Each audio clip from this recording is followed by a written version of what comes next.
The world muted the day the rain started falling inside Leo's chest. He was 7, small enough to still believe a hug could fix anything, but no hug came to mend the sudden, vast silence where his mother's laughter used to be. The doctor called it a heart attack, a phrase that sounded too sharp and quick for the lifetime of emptiness it left behind.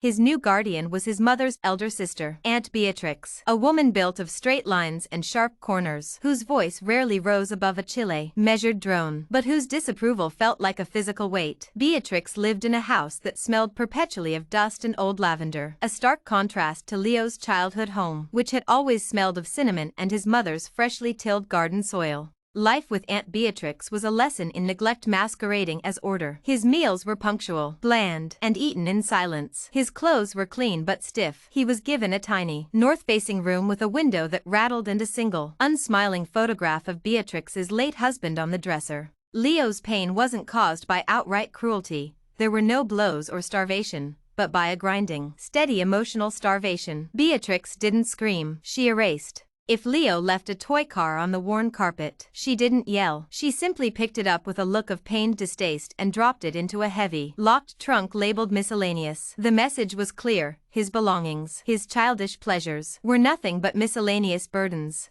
If he brought home a drawing, a bright, messy crayon sun exploding over a crooked house, she would glance at it, her lips tightening. It's very colorful. Leo, now, have you finished your mathematics workbook? The unspoken critique hung heavy. Art was frivolous. Success was cold. Measurable achievement, she never displayed a single one. The worst moments were the evenings. Beatrix would sit in her armchair, reading, while Leo would try, desperately, to fill the silence. Aunt Beatrix, Mom used to read me the one about the lion who lost his roar. Beatrix would lower her book by an inch, her eyes flat and empty. Your mother was a sentimental woman. Leo, sentimentality is a weakness. Go practice your penmanship. Good, legible handwriting is useful. Leo learned quickly. He learned to shrink, to make himself small and quiet. He learned that his sadness was an inconvenience, his memories a trespass. He stopped talking about his mother. He stopped drawing. He even learned to cry silently into his thin pillow, his small body shaking with the effort of muffling the sound, terrified that even the evidence of his grief would be categorized, locked away, and deemed miscellaneous. He was not unloved. He was simply unseen. And in the sterile, ordered world of Aunt Beatrix, being unseen was the loneliest, most agonizing death of all. He was becoming a shadow in a house of shadows, his childhood joy slowly turning into a dull ache that he knew, with chilling certainty, would never fully fade.